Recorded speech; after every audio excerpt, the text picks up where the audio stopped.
Police મથકની હદમાં અલગ અલગ બનાવોમાં ગુમ થયેલા અને ચોરી થયેલા મોબાઈલ 13 તુજકો અર્પણ કાર્યક્રમ હેઠળ મૂળ માલિકોને પરત કરાયા હતા.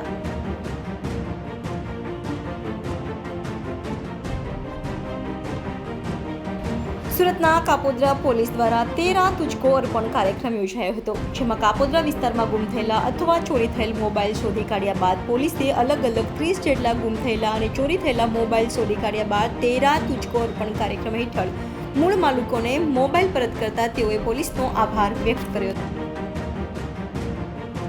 મહેરબાન પોલીસ કમિશનર શ્રી અનુપમસિંહ ગેહલોત સાહેબ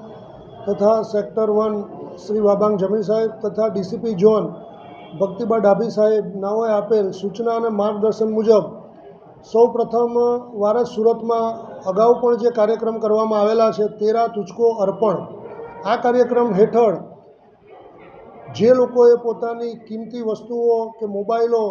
કોઈક જગ્યાએ પડી ગયેલ હોય કે ગુમ થઈ ગયેલ હોય અને મળી ના આવ્યા હોય તે અનુસંધાને પોલીસ સ્ટેશનમાં જાણ કરેલ હોય તે મુજબ અત્રેના કાપોદ્રા પોલીસ સ્ટેશનમાં મે 2024થી લઈને આજ દિન સુધી અને જે મોબાઈલો ગુમ થયેલા અને જે લોકોએ પોલીસને જાણ કરેલી એ તમામ મોબાઈલ પોલીસે મેળવી આશરે કુલ મોબાઈલ 30, જેની કિંમત રૂપિયા આશરે 3.5 લાખ જેટલો મુદ્દામાલ આજરોજ જે અરજદારોના મોબાઈલો ગુમ થયેલા તે અરજદારોને અત્રે પોસ્ટે બોલાવી તેઓનો મુદ્દામાલની સોંપણી કરેલ છે અને એક સરાહનીય કામગીરી કરેલ છે. આ કામગીરીમાં કાપોદ્રા પોલીસ સ્ટેશનના પોલીસ ઇન્સ્પેક્ટર શ્રી એમ.બી. અવસુરા તથા second police inspector Shri Solanki તથા તેઓના ડિસ્ટાફના પીએસઆઈ શ્રી પંડ્યાજી તથા સર્વેલન્સ સ્ટાફના અન્ય પોલીસ કર્મચારીઓ અને